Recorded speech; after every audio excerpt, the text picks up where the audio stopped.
Hello दोस्तों, welcome to main point study. I hope आप सारे के सारे ठीक हो। तो बेसिकली आज हम करने वाले हैं राष्ट्र निर्माण की चुनौतियों का पार्ट सेकंड। ठीक है, फर्स्ट पार्ट मैं पहले अपलोड कर चुका हूँ, लिंक आपको नीचे डिस्क्रिप्शन में मिल जाएगा। अगर आपने वो वाला पार्ट नहीं देखा तो पहले वो वाला पार्ट जाकर देख कर आना, तभी आपको चैप्टर अच्छे से समझ आएगा, क्योंकि हम स्टोरी वे में चैप्टर कर रहे हैं। ठीक है, अभी है ना, मैं आपसे 3 क्वेश्चन पूछूंगा। अगर इन 3 क्वेश्चन का आंसर आपको आता होगा ना, तभी आप ये वाला पार्ट जो है वो कंटिन्यू करना, ये वाला पार्ट देखना, नहीं तो दोबारा से फर्स्ट पार्ट जाकर देख कर आना बच्चे। क्योंकि हमारा मोटिव वीडियो देखना नहीं है, हमारा मोटिव है कि हमको समझ आना चाहिए, सारे के सारे क्वेश्चन का आंसर हमें आना चाहिए। ठीक है, बड़े सिंपल पूछूंगा, डोंट वरी। पहला क्वेश्चन है, आप मेरे को ये बताओ कि भारत जब आज़ाद हुआ था तो भारत के प्रथम प्रधानमंत्री कौन थे, पीएम कौन थे? इजी क्वेश्चन है ना। दूसरा क्वेश्चन है, वो आप मेरे को ये बताओ कि भारत के प्रधानमंत्री ने आज़ाद होने के बाद पहली स्पीच जो थी ना, वो एक सभा में दी थी, उस सभा का नाम क्या था, वो आप बताओ। तीसरे क्वेश्चन का आंसर आप मेरे को ये बताओ कि भारत के सामने 3 चुनौतियां थी जब भारत आज़ाद हुआ था। उन 3 चुनौतियों में से पहली चुनौती आप मेरे को कमेंट करके बताओ। अगर इन तीनों क्वेश्चन का आंसर आपको आता होगा, पहले तो आप कमेंट करके बताना, ठीक है, कि हाँ सर पीएम ये थे और ये वाली सभा थी और ये पहली चुनौती थी। ठीक है, अगर आता होगा तभी इस वीडियो को कंटिन्यू करना, नहीं तो बच्चे फर्स्ट पार्ट जाकर दोबारा देख कर आना। ठीक है, बाकी आप ये हमारा टेलीग्राम चैनल ज्वाइन कर लेना। और मैंने अभी चेक किया यार, एकदम से 21 बच्चे हो गए, मतलब 13 से 21, बड़ी सही जंप लग गई है ना। तो आप भी ज्वाइन कर लेना। जो भी इंपॉर्टेंट चीज़ें होती है, वीडियो का लिंक होता है, अपडेट होता है, पीडीएफ होती है, नोट्स होते हैं, या मेरे को कुछ एमसीक्यू वगैरह पूछने होते हैं तो मैं यहीं पर पूछूंगा। ठीक है, तो फर्स्ट पार्ट में हमने कहाँ तक कंप्लीट कर लिया था? फर्स्ट पार्ट में हमने विभाजन की समस्या देख ली थी, और आज हमें विभाजन के परिणाम को देखना है, यानी जब विभाजन हुआ तो क्या क्या चीज़ें हमारे सामने आई, विभाजन का क्या परिणाम हुआ, क्या कॉन्सिक्वेंसेज हुआ, उसके बारे में इस वाले पार्ट में हम पढ़ने वाले हैं। ठीक है, पहला पॉइंट ये लिखा हुआ है कि सन 1947 में बड़े पैमाने पर एक जगह की आबादी दूसरी जगह जाने के लिए मजबूर हो गई। तो सबसे पहली चीज़ जो ये हुई विभाजन के अंदर, पार्टीशन जो हुआ था उसके अंदर, सबसे पहली चीज़ तो ये हुई कि बहुत बड़ी आबादी में एक जगह से लोग दूसरी जगह जाने के लिए मजबूर हो गए। पाकिस्तान से जितने भी नॉन मुस्लिम थे वो भारत आ गए थे, और बहुत सारे इंडिया से भी बहुत सारे जो मुस्लिम थे वो पाकिस्तान गए थे। तो ये हुई थी पहली चीज़। आबादी का यह स्थानांतरण आकस्मिक, मतलब बहुत ही ज़्यादा, और अनियोजित, मतलब कुछ भी प्लानिंग नहीं थी इसकी, और त्रासदी से भरा हुआ था, यानी बहुत ही ज़्यादा खून खराब हुआ। मानव इतिहास में अब तक का ज्ञात सबसे बड़ा स्थानांतरण में से यह एक है, यानी पूरी दुनिया में कभी भी ऐसा नहीं हुआ कि एक जगह से दूसरी जगह लोग इतनी बड़ी तादाद में एक दिन के अंदर गए हों, जितनी तादाद में 1947 की 15 तारीख को गए थे। ठीक है, पहला पॉइंट तो ये समझ आ गया आपको कि 1947 में बहुत बड़े लेवल पर एक जगह की जो आबादी थी वो दूसरी जगह जाने के लिए मजबूर हो गई। ये पहला था विभाजन का परिणाम। दूसरा था कि धर्म के नाम पर एक समुदाय के लोग ने दूसरे समुदाय के लोगों को बेरहमी से मारा। पता ही आपको, हिंदू मुस्लिम जो थे वो मतलब दंगे वगैरह हुए थे 1947 में।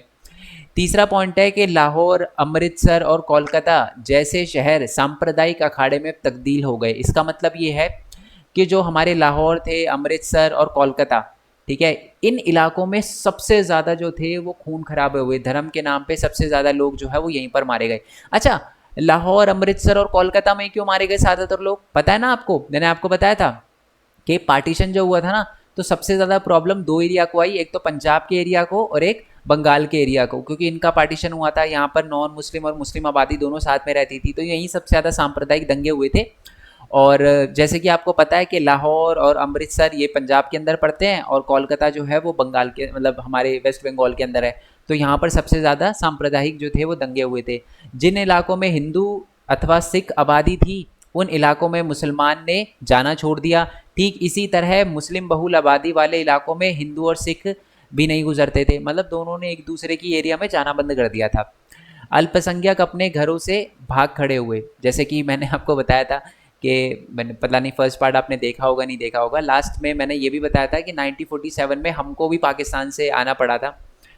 ठीक है, मतलब पाकिस्तान से नहीं, उस टाइम तो भारत ही हुआ करता था। तो जब हमें पता चला, मतलब दादा दादी को दादा को पता चला कि अब ये पाकिस्तान बन चुका है, भारत नहीं है, तो हमें भी अपना जो भी है सब कुछ छोड़कर अटैची वगैरह लेकर सिर्फ पैदल पथ यात्रा करनी पड़ी थी, बताया था दादाजी ने। तो अल्पसंख्यक ने अपने घरों से भाग खड़े हुए थे, और अक्सर अस्थायी तौर पर उन्हें शरणार्थी शिविर में पनाह लेनी पड़ी, यानी उनको ऐसे झोपड़ियों में, शरणार्थी आपको पता है ना, रिफ्यूजी कैंप जिसे कहते हैं, रिफ्यूजी कैंप वगैरह बनाए गए थे, बहुत सारे जो लोग थे जो पाकिस्तान से आए थे उनके लिए इंडिया में रिफ्यूजी कैंप वगैरह बनाए गए थे। कल तक जो लोग का अपना वतन हुआ करता था, वहीं की पुलिस अथवा स्थानीय प्रशासन अब इन लोगों के साथ रुखाई मतलब आप समझ सकते हैं ना, गलत व्यवहार कर रही थी। लोगों को सीमा के दूर तरफ दूसरी तरफ जाना पड़ा और ऐसा उन्हें हर हाल में करना ही था। इसका मतलब यह है कि अल्पसंख्यकों को अपना घर छोड़ना पड़ा, शरणार्थी कैंप में रहना पड़ा उनको, और जो पहले उनका खुद का देश हुआ करता था, भारत हुआ करता था और फिर बाद में पाकिस्तान बन गया, तो वहाँ की जो पुलिस थी उनका बर्ताव हमारी तरफ बहुत ज़्यादा गलत था। ठीक है, मैं हमारी तरफ इसलिए बोल रहा हूँ क्योंकि मैंने बताया जैसे हम भी एक सिंध से आए थे, है ना, तो बर्ताव भी बहुत ख़राब था और हमें बॉर्डर क्रॉस करना ही करना था, जिंदा या मुर्दा कैसे भी हमें बॉर्डर क्रॉस करना ही करना था। सीमा के दोनों ओर हज़ारों की तादाद में औरतों को अगवा कर लिया गया। ये तो बहुत ही गलत हुआ। ठीक है, और मतलब सबसे ज़्यादा गलत औरतों के साथ हुआ, बच्चों के साथ हुआ। ठीक है, औरतों को अगवा कर लिया गया, बलात्कार वगैरह हुए। ठीक है, और बहुत, मैं आपको एक और चीज़ बताता हूँ, बहुत सारे लोगों ने अपने घर की इज्जत बताने के लिए ना खुद ही अपने औरतों के गले काट दिए थे। ठीक है, इसका लॉजिक मेरे को समझ नहीं आता, बट ऐसा भी हुआ था।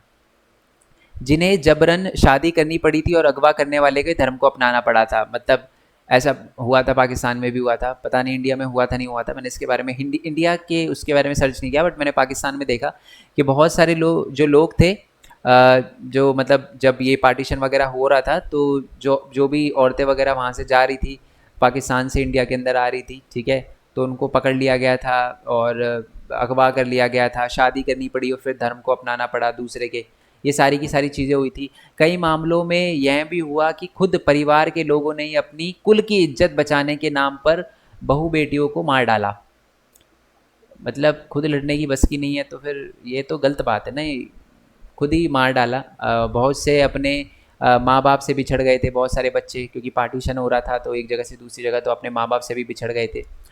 सेकंड लास्ट पॉइंट यानी 6 पॉइंट है कि वित्तीय संपदा के साथ साथ टेबल लिखा है इसमें, टेबल है ये, टेबल, कुर्सी, टाइपराइटर और पुलिस के जो वाद्य यंत्र है तक का बंटवारा हुआ। मैं बता दूं, जब पाकिस्तान बना ना तो एक एक चीज़ जो इंडिया की हुआ करती थी ना उसको 2 हिस्सों में बांटा गया।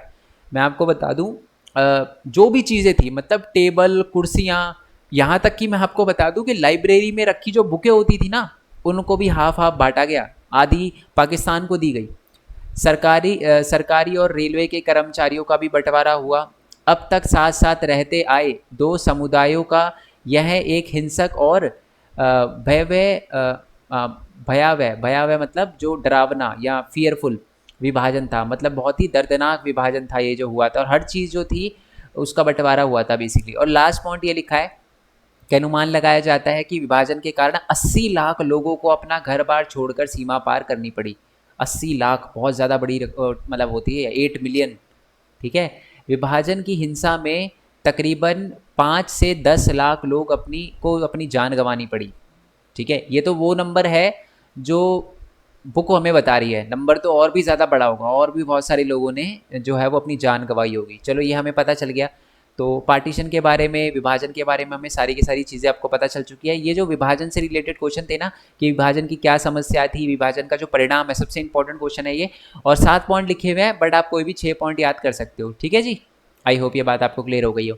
अब आते हैं नेक्स्ट टॉपिक है हमारा रजवाड़ों का विलय। अब मैं आपको एक बात बताता हूँ, ठीक है, देखो भारत जो था, मतलब अब आपको क्लियर हो चुका है कि 1947 में जो पाकिस्तान था वो बना, और भारत जो है, एक पाकिस्तान बन गया और एक भारत बन गया। पाकिस्तान बेसिकली 2 इलाकों में बना था, बट पाकिस्तान और भारत 2 देश हो गए थे, है ना। अब मैं आपको एक और चीज़ बताता हूँ, रजवाड़ों का क्या मतलब होता है। उस समय ना भारत के अंदर राजा रानी वाला सिस्टम चलता था। बहुत सारा एरिया ऐसा भी था जो डायरेक्टली ब्रिटिश के कंट्रोल में था, है ना, बट बहुत बड़ा इलाका ऐसे भी था जहाँ पर राजा रानी रूल करते थे। ठीक है, राजा रानी क्या करते थे, ज़्यादातर ब्रिटिश के अंडर ही लोगों पर रूल करते थे, बट उनका एरिया था वो, उनकी प्रजा थी वो। ठीक है, अब दिक्कतें क्या हो गई, जब भारत आज़ाद हुआ ना, तो हमारे जो रजवाड़े थे, जो राजा रानी थे, उनको देखो, जो ब्रिटिश भारत, देखो मैं आपको समझाता हूँ, ध्यान से सुनना। भारत जो था ना उस समय 2 इलाकों में बटा हुआ था। एक तो था जी ब्रिटिश भारत, ठीक है, ब्रिटिश भारत जो डायरेक्टली ब्रिटिश के कंट्रोल में था, और दूसरा था रजवाड़ा। या रजवाड़े जिनको कहा जाता है, राजा रानी वाला एरिया जहाँ पर वो राजा रानी रूल करते थे। अब जब भारत आज़ाद हुआ ना, तो ये पूरा ब्रिटिश भारत का जो एरिया है वो तो डायरेक्टली भारत के अंदर आ गया, बट ये जो हमारा रजवाड़ों वाला एरिया है ना, इनको दी गई चॉइस, इनको दी गई चॉइस, इनको ऑप्शन दिया गया। जो ब्रिटिश है, ब्रिटिश सरकार है, उन्होंने ये बोला इन रजवाड़ों को कि आपके पास चॉइस है, आपके पास 3 चॉइस है। कौन कौन सी? या तो आप भारत के अंदर मिलना चाहो तो भारत के अंदर मिल जाओ, है ना, आप पाकिस्तान के अंदर मिलना चाहो तो आप पाकिस्तान के अंदर भी मिल सकते हो, और आप अगर चाहो तो आप अपना एक अलग देश भी बना सकते हो। और बहुत सारे राजाओं ने अलग देश बनाने की कोशिश भी करी। मैं आपको बताऊंगा अभी कौन कौन से राजा थे जिन्होंने अपना अलग देश बनाने की कोशिश करी, बट वो सफल नहीं हो पाए। बट आई होप ये बात आपको पता चल गई हो कि भारत में उस समय रजवाड़े वगैरह भी हुआ करते थे और रजवाड़ों को चॉइस दी गई थी। अच्छा, क्या राजा जो था ऐसा था कि राजा बोलेगा कि मैं पाकिस्तान के अंदर मिल जाऊं तो एक ही दिन में मिल जाएगा? नहीं, प्रोसेस होती थी। यानी अगर जैसे कि मान लो भारत एक है ना, हम भारत को और पाकिस्तान को एक वो डॉक्यूमेंट दिया गया था जिसको कहते थे हम विलियम पत्र या विलय पत्र कहा करते थे, इंग्लिश में कहते थे इंस्ट्रूमेंट ऑफ एक्सेशन।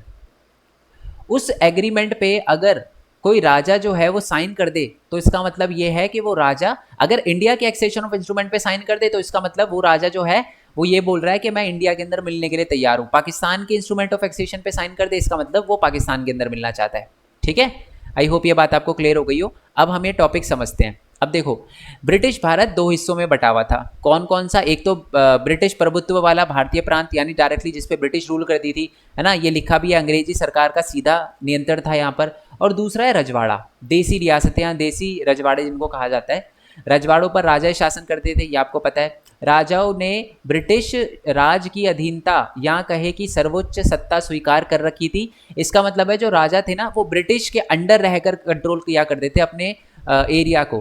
ठीक है, मतलब ब्रिटिश की सुनते थे और अपने एरिया को चलाते थे। तो ये सिस्टम था। अब समस्या क्या उत्पन्न हो गई? समस्या भी मैं आपको बता चुका हूँ। अब आज़ादी के तुरंत पहले अंग्रेजी शासन ने घोषणा की कि भारत पर ब्रिटिश प्रभुत्व का सीधा ब्रिटिश प्रभुत्व के साथ ही रजवाड़े भी ब्रिटिश अधीनता से आज़ाद हो जाएंगे। इसका मतलब भारत तो आज़ाद होगा ही होगा, ये जो ये वाला एरिया था ये तो आज़ाद होगा ही होगा, साथ में देसी रजवाड़े भी आज़ाद हो जाएंगे। इसका मतलब यह है कि वो जितने भी रजवाड़े थे ना भारत के अंदर, उस समय भारत के अंदर 565 से ज़्यादा राजा रानी वाला एरिया था। ठीक है, तो ब्रिटिश राज की समाप्ति के साथ ही कानूनी तौर पर ये भी आज़ाद हो जाएंगे, यानी ये वाला भी एरिया आज़ाद हो जाएगा और ये वाला भी एरिया आज़ाद हो जाएगा। अंग्रेजी राज का नज़रिया यह था कि रजवाड़े अपनी मर्जी से चाहे तो वह भारत या पाकिस्तान में भी शामिल हो जाएं या फिर अपना स्वतंत्र देश अस्तित्व में बनाए रखे। मतलब ब्रिटिश सरकार ये कहती थी कि रजवाड़ों के पास चॉइस है, या तो भारत में मिल जाए या पाकिस्तान में मिल जाए या अपना अलग देश बना दे। अब हमें ना ये हो नहीं सकता था, मतलब हम चाहते नहीं थे कि भारत के अंदर से कोई एरिया जो है वो या तो इंडिपेंडेंट बन जाए या पाकिस्तान के अंदर चला जाए। ऐसा हम बिल्कुल सोच भी नहीं सकते थे। मैं आपको बताऊंगा क्यों नहीं सोच सकते थे, बट पहले आगे पढ़ते हैं। भारत अथवा पाकिस्तान में शामिल होने वाले या स्वतंत्र हैसियत बनाए रखने का फैसला रजवाड़ों की प्रजा नहीं कर सकती थी। अच्छा, मैं ये भी बात बता दूं, ऐसा नहीं है कि राजा जैसे है वो एक एरिया पे रूल करता है राजा, जैसे कि मान लो हैदराबाद का राजा है ना, तो ऐसा नहीं है कि राजा जो है वो लोगों से पूछेगा, वोटिंग करवाएगा कि मिलूं ना मिलूं, इंडिया के अंदर मिलूं, पाकिस्तान के अंदर मिलूं या इंडिपेंडेंट देश बनाऊं। ये कोई सिस्टम नहीं था, ये पूरा राजा की मर्जी थी। अगर राजा बोले कि मैं पाकिस्तान के अंदर मिलना चाहता हूँ तो पाकिस्तान के अंदर मिल जाएगा वो पूरा का पूरा एरिया। ठीक है, लोगों की नहीं सुनी जाती थी।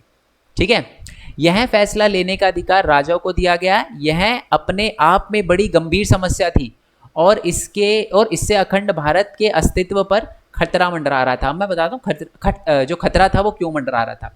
भारत के बहुत सारे इलाके थे जिसमें बहुत सारे जो राजा वगैरह थे ना, वहां पर वो जो एरिया थे, जिन एरिया में वो लोगों पे रूल कर रहे थे ना, तो लोग तो चाहते थे कि वो जो हिस्सा है वो पूरा का पूरा भारत में मिल जाए, है ना। जैसे कि बहुत सारे, जैसे ये वाला एरिया मान लो, यहाँ पर जो लोग रहते हैं ना वो तो कह रहे थे कि हम तो भारत के अंदर मिलना चाहते हैं, है ना।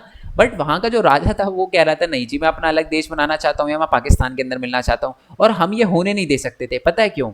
अब दिखाता हूँ मैं क्यों। देखो, ये जो आपको पिंक ये कौन सा कलर होता है? गोल्डन होता है ना। ठीक है, आई होप ये गोल्डन ही कलर हो, क्योंकि थोड़ा कलर ब्लाइंड होते हैं ज़्यादातर लड़के। तो ये मतलब गोल्डन कलर वाला जो एरिया आपको दिख रहा है ना, ये ब्रिटिश भारत है, तो यानी ये वाला पूरा एरिया तो इंडिया के अंदर आ गया। और ये जो नीला नीला एरिया दिख रहा है ना आपको, ये पूरा राजा रानी वाला एरिया है। अब आप सोचो, अगर ये जो है ये नीला नीला हिस्सा जो है, अगर ये जो रजवाड़े हैं भारत के अंदर हम ना मिलवाते, ठीक है, इनको भारत के अंदर ना मिलाते, तो आप सोचो कि भारत कैसा होता। यानी भारत के इस वाले हिस्से से हमें यहाँ तक जाने के लिए ये इतने सारे रजवाड़ों का एरिया पार करना पड़ता। मतलब भारत एक एक आप कह सकते हो कि हम भारत चीथड़े से लगता भारत, है ना। आज हमारा भारत अखंड है, मतलब ऊपर से लेकर नीचे तक, इधर से लेकर इधर तक पूरा का पूरा भारत है। बट अगर ये रजवाड़ों वाला एरिया जो है, अगर इनको नहीं मिलाया जाता, या ये पाकिस्तान के अंदर मिल जाते, अपना देश बना लेते, तो कितनी बड़ी प्रॉब्लम क्रिएट हो जाती हमारे लिए। ठीक है, अब मान लो ये जैसे हैदराबाद है, अब अगर खुद सोचो अगर ये हैदराबाद वाला एरिया अगर पाकिस्तान के अंदर मिल जाता तो हमारे लिए कितनी प्रॉब्लम होती। अभी पाकिस्तान जो है वो यहाँ पर है, ठीक है, अभी पाकिस्तान जो है वो यहाँ पर है, तब हमारे लिए इतनी बड़ी दिक्कतें हो रही है, वो भेजते रहते हैं टेररिस्ट। अगर सोचो अगर पाकिस्तान यहाँ पर भी बन जाता है, ये हैदराबाद वाले एरिया भी पाकिस्तान के अंदर चला जाता, तो फिर बॉम्ब ही फूटते रहते हैं हमारे पूरे भारत में। तो इसलिए हम ये नहीं होने दे सकते थे। ओके, तो ये समस्या थी। समस्या ने जल्दी अपना तेवर दिखाना शुरू कर दिया। सबसे पहले त्रावणकोर यानी यहाँ पर जो था वो त्रावणकोर था, जिसको केरला बोला जाता है। उसने घोषणा कर दी कि जी मैं तो अपना अलग देश बना रहा हूँ। ठीक है, त्रावणकोर जो है ना भारत के अंदर मिलेगा ना पाकिस्तान के अंदर, अब अपना देश बनाएंगे। हैदराबाद जो था उसने ये घोषणा कर दी कि वो भी ऐसा ही करेगा, वो भी आज़ाद देश बनाएगा। ठीक है, और भोपाल के जो नवाब थे उन्होंने भी संविधान सभा में शामिल होना नहीं चाहते थे, उन्होंने भी कहा मैं अलग देश बनाऊंगा। तो ये कितनी बड़ी दिक्कत हो गई हमारे लिए। अधिकतर रजवाड़ों ने शासन अलोकतांत्रिक रीति से चलाया जाता था। मतलब जो भी हमारे रजवाड़े वाला एरिया था ना, राजा रानी वाला एरिया था, उसमें जो है ना जो भी रूल चलाया जाता था ना, वोटिंग से कुछ नहीं चलाया जाता था, राजा अपनी मर्जी से रूल चलाता था। और ये भी बहुत बड़ी दिक्कत थी, लोग जो थे उनके साथ मतलब बहुत शोषित महसूस करते थे वो, है ना। लोगों के साथ राजा बहुत गलत वगैरह व्यवहार वगैरह करता था। तो इसलिए जो लोग हैं ना वो इसलिए चाहते थे कि वो भारत के अंदर मिले, बट सारी जो ताकत थी तो वो तो पता ही है आपको राजा के अंदर थी। समझ आ गया ना वाला टॉपिक? छोटा सा रिपीट करवा दूं क्या?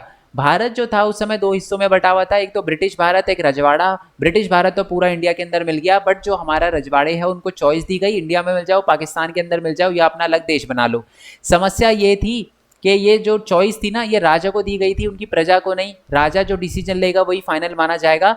जिस एरिया में ज़्यादातर लोग, बहुत सारे एरिया में ऐसे लोग थे जो इंडिया के अंदर मिलना चाहते थे पूरे, बट राजा ने दिक्कतें शुरू करना, मतलब अड़ंगी डालना शुरू कर दिया था। बहुत सारे राजाओं ने तो अपना अलग देश बनाने की डिमांड कर दी थी। और वहीं पर रोल आता है जी हमारे वल्लभ भाई पटेल का। आपको पता है भारत में इनके लिए इनका एक बहुत बड़ा स्टैचू बनाया गया है। स्टैचू का नाम है स्टैचू ऑफ यूनिटी। आप है ना मेरे को नीचे कमेंट बॉक्स में बताना स्टैचू ऑफ यूनिटी जो है वो भारत के किस राज्य में है। ठीक है, पता है इनको आयरन मैन ऑफ इंडिया कहा जाता है। इनको आयरन मैन ऑफ इंडिया क्यों कहा जाता है? क्योंकि ये जो है भारत की ऐसी तस्वीर आज हमें नहीं देखनी पड़ती, है ना। ये रजवाड़े जो हैं ये ख़त्म हो गए भारत के अंदर से, और उन भारत के अंदर मिल गए वो सारे के सारे रजवाड़े।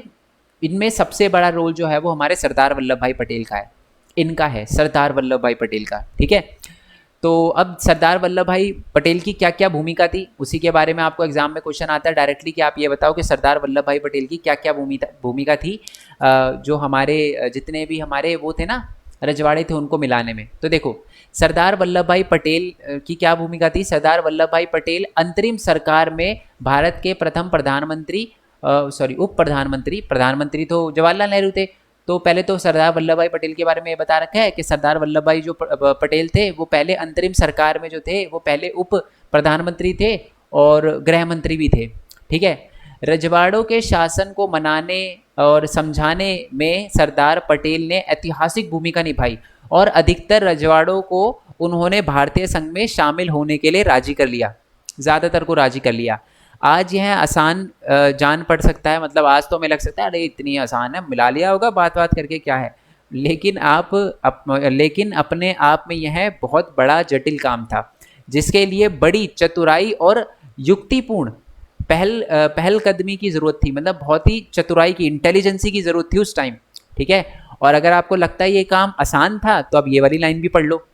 मिसाल के तौर पर आज के उड़ीसा में ही, आज का जो अपना उड़ीसा का राज्य है ना, उसमें 36 से ज़्यादा रजवाड़े थे और छत्तीसगढ़ में 15 थे, और हमारे जो सुरेश यानी जो महाराष्ट्र सुरेश वाला इलाका है वहाँ पर 14 बड़े और 119 छोटे रजवाड़े थे। और उन सबको मिलाने में जो था अहम भूमिका थी हमारे सरदार वल्लभ भाई पटेल की। 1-2 साल के अंदर ही सबको मिला लिया। सोचो कितना अहम भूमिका निभाई थी इन्होंने। ठीक है, और सरकार का क्या नजरिया था, मतलब सरकार कैसे मिलाने पे लगी हुई थी इनको, देखो छोटे और बड़े विभिन्न आकार के देशों में बंट जाने की इस संभावना के विरुद्ध अंतरिम सरकार ने कड़ा रुख अपनाया। मैंने आपको बोला था जो रजवाड़े थे उनको अलग देश बनाने देना या उनको पाकिस्तान के अंदर मिलने देना ये हम बिल्कुल नहीं चाहते थे। तो जो भी अंतरिम सरकार थी, है ना, अंतरिम सरकार के जो उप प्रधानमंत्री थे वो हमारे गृह मंत्री जिनको कहा जाता है वो हमारे वल्लभ भाई पटेल थे। इन्होंने साफ बोल दिया कि भैया ये नहीं होने देंगे, हम कुछ भी करके मिलाएंगे ही मिलाएंगे भारत के अंदर, जितने भी भारत के अंदर जो जो रजवाड़े पड़ते हैं उनको भारत में मिलाएंगे। मुस्लिम लीग ने भारतीय राष्ट्रीय कांग्रेस के इस कदम का विरोध किया। जो मुस्लिम लीग थी उन्होंने बोला भैया ऐसे क्यों कर रहे हो आप, ये क्यों कर रहे हो आप, राजा पे छोड़ दो, वो मिलना चाहे मिलेगा, इंडिया के अंदर मिले पाकिस्तान के अंदर मिले, अपना देश बनाए, उसकी मर्जी, आप क्यों उनको छेड़ रहे हो। बट हमको नहीं चाहिए था ना, हमको अपना अखंड भारत चाहिए था, प्यारा भारत चाहिए था, एक सूत्र में बंधा हुआ भारत चाहिए था, इसलिए हमने इग्नोर कर दिया। वैसे भी जो अपना देश ले चुके हैं अलग, वो हमें क्या ही बोलेंगे, तो फिर हमने वो मोहम्मद अली जिन्ना विन्ना की बात नहीं सुनी। लीग का मानना था कि रजवाड़ों को अपनी मनमर्जी का रास्ता चुनने के लिए छोड़ देना चाहिए। मुस्लिम लीग की बात हो रही है, उसका मतलब था मुस्लिम लीग ये कह रही थी छोड़ दो, जो करना चाहे रजवाड़े खुद करे, आप उनको डिस्टर्ब मत करो, ठीक है। चलो, देसी रियासतों की देशी रियासतों की इस चर्चा से 3 बातें सामने आती है। कौन कौन सी बातें सामने आती है वो लिखा हुआ है। ऑल दो ये वाला जो क्वेश्चन है वो ज़्यादा एग्जाम में पूछा नहीं जाता, बट मेरी रिस्पॉन्सिबिलिटी है कि आपको सारे के सारे टॉपिक पढ़ाने हैं, तो ये वाला भी देख लो। देसी रजवाड़ों की इस चर्चा से 3 बातें सामने आती है। कौन कौन सी 3 बातें? पहली बात तो यह है कि अधिकतर रजवाड़े के लोग भारतीय संघ में शामिल होना चाहते थे, ठीक है। मैंने आपको ये बता ही दिया था कि ज़्यादातर लोग जो थे ना रजवाड़ों के एरिया में, वो भारत के अंदर शामिल होना चाहते थे, ये बात हमें उस समय बहुत क्लियर हो गई थी। दूसरी बात यह है कि भारत सरकार का रुख लचीला था। भारत सरकार जो है बहुत आराम से और बहुत फ्लेक्सिबल थी।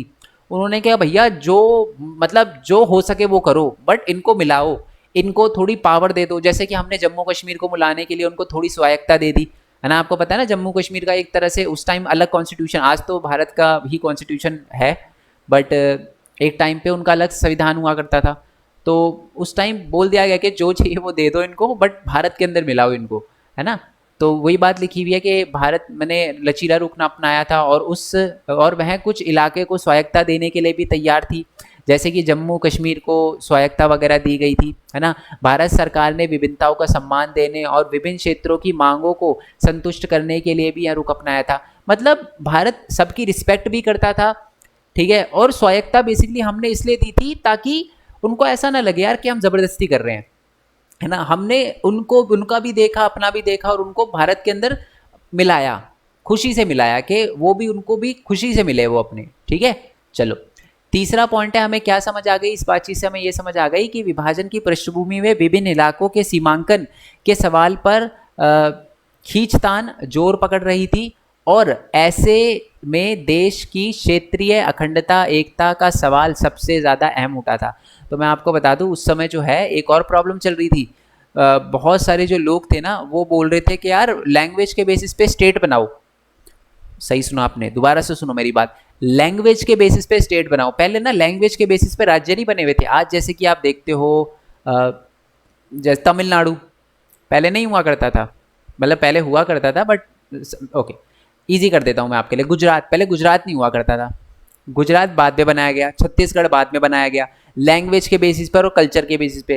तो हमें ये भी समझ आ गई थी, ये बात भी हमें समझ आ गई थी कि बहुत ज़्यादा जो लोग हैं उस समय खींचतान कर रहे थे कि जो इलाका है ना, जो विभाजन के बाद जो भी इलाका है उसका दोबारा से सीमांकन किया जाए, ठीक है। और इससे जो है भारत की अखंडता पे भी असर वगैरह पड़ सकता है, ठीक है। शांतिपूर्ण बातचीत के जरिए लगभग सभी रजवाड़ों की जो सीमाएं थी वो आज़ाद भारत की नई सीमाओं में से मिलती थी। 15 अगस्त 1947 से पहले ही भारतीय संघ में शामिल हुए। हमारे वल्लभ भाई पटेल जी का जादू चला और उन्होंने ज़्यादातर रजवाड़ों को भारत के अंदर मिला लिया। कुछ रजवाड़े जो थे वो छूट गए थे, और वो मैं आपको बताऊंगा। इसमें से एक थे हैदराबाद, ठीक है, एक जो थे वो मणिपुर के थे, बाद में उनको मिला लिया। कैसे मिलाया वो भी है इस चैप्टर के अंदर। चलो आगे करते हैं। अधिकतर रजवाड़ों के शासकों ने भारतीय संघ में अपने विलय के लिए एक सहमति पत्र पर हस्ताक्षर किया। मैंने आपको बताया था ना, एक विलयन पत्र पर या सहमति पत्र पर सिग्नेचर किए थे। सहमति पत्र जिसको इंस्ट्रूमेंट ऑफ एक्सेशन भी कहा जाता है। तो आपको अगर इंस्ट्रूमेंट ऑफ एक्सेशन की डेफिनेशन आई तो आपको ये लिखनी है कि एक कानूनी दस्तावेज था जिसे पहली बार भारत सरकार अधिनियम 1935 में पेश किया गया था और 1947 में इसका इस्तेमाल किया था, ताकि ब्रिटिश सर्वोच्चता के तहत जो रियासतें थी, राजा रानी वाले एरिया था, कि प्रत्येक शासक को भारत पाकिस्तान के विभाजन द्वारा बनाए गए नए उपनिवेशों में से एक में शामिल होने में सक्षम बनाया जा सके। मतलब एग्जाम में आप बहुत प्यार से, मतलब इजी डेफिनेशन भी लिख सकते हो। सहमति पत्र बेसिकली एक सहमति पत्र था जिसमें जो रजवाड़ों का जो शासक होता है वो अपनी सहमति जताता है कि वह जो है वो पाकिस्तान के संग में मिलना चाहता है या भारतीय संग में मिलना चाहता है। ठीक है, और क्लियर हो गया ना ये वाला टॉपिक। एक ये वाला टॉपिक थोड़ा सा रिवाइज करा देता हूँ, कोई दिक्कत ना रहे। बेसिकली तीन बातें हमारे सामने आई जब देशी रियासतों से हम चर्चा कर रहे थे। पहली बात है, ज़्यादातर जो रजवाड़ों के एरिया के लोग थे वो भारत के अंदर मिलना चाहते थे। दूसरा है कि हमने लचीला रुख अपनाया और जैसे तैसे उनको अपने भारत के अंदर मिलाने की कोशिश करी, उनको स्वायत्ता भी दी, ज़्यादा पावर भी दी, जैसे जम्मू कश्मीर के साथ किया गया।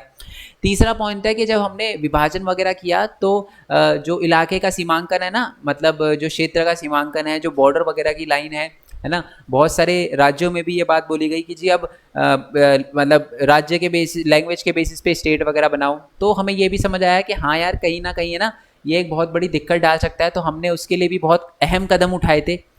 उसके बारे में अभी आगे हम पढ़ेंगे उसके लिए कि ये राज्य की जो सीमांकन है वो लैंग्वेज के बेसिस पे बनाना चाहिए या नहीं बनाना चाहिए, उसके बारे में आएगा भी आगे, वो हम नेक्स्ट वाले पार्ट में पढ़ेंगे। बट आई होप ये वाला पार्ट आपको अच्छे से क्लियर हो गया हो।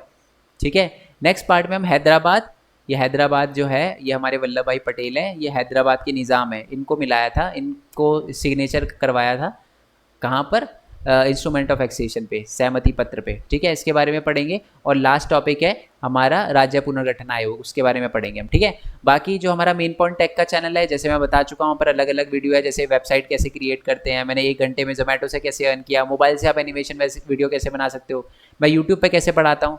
तो ये सारी की सारी वीडियो आपको मेन पॉइंट टेक के चैनल पे मिल जाएगी, नीचे लिंक डिस्क्रिप्शन में दे रखा है। और साथ ही में जो हमारे डिफरेंट चैनल, जैसे भरत कुमार खोरवाल, ये मेरा ब्लॉगिंग चैनल है, ओके, और मेन पॉइंट गेमिंग का, इन सब का लिंक आपको नीचे डिस्क्रिप्शन में मिल जाएगा, आप इसको भी सब्सक्राइब कर सकते हो। ठीक है, बाकी अब क्वेश्चन टाइम में क्वेश्चन पूछ लेता हूँ, ये मेन पॉइंट गेमिंग का है, थंबनेल बढ़िया है ना। चलो एक क्वेश्चन पूछ लेता हूँ। ठीक है, आप मेरे को ये बताओ कि सबसे पहले तो आप मेरे को ये बता, पहला क्वेश्चन तो मैं आपसे पूछ ही चुका हूँ कि जो हमारा स्टैच्यू ऑफ यूनिटी है वो भारत के किस राज्य में है। दूसरा क्वेश्चन ये है कि आप मेरे को बताओ कि भारत में उस समय टोटल कितने रजवाड़े थे। ये मैंने बताया है आपको, अभी थोड़ी देर पहले बताया था कि भारत में उस समय कितने रजवाड़े थे। ठीक है, तीसरा क्वेश्चन, ऐसा कौन सा एरिया था, रजवाड़ा था, जो भारत के अंदर स्टार्टिंग में नहीं मिल रहा था, मिलने में प्रॉब्लम क्रिएट कर रहा था। अभी 2-3 नाम भी दिखाए थे अभी उनके, है ना, वो नीचे कमेंट बॉक्स में बताना। ठीक है, बाकी हम नेक्स्ट पार्ट में कवर करेंगे। आई होप आपको वीडियो अच्छी लगी हो तो बच्चे लाइक ज़रूर करना। ठीक है, कमेंट ज़रूर करना, इससे मोटिवेशन वगैरह मिलती है। कोई सवाल हो तो भी बता देना, और बाकी टेलीग्राम चैनल ज्वाइन कर लेना। नोट्स आपको हमारी वेबसाइट पे मिल ही जाएंगे, पता ही है आपको, www.mainpointstudy.in।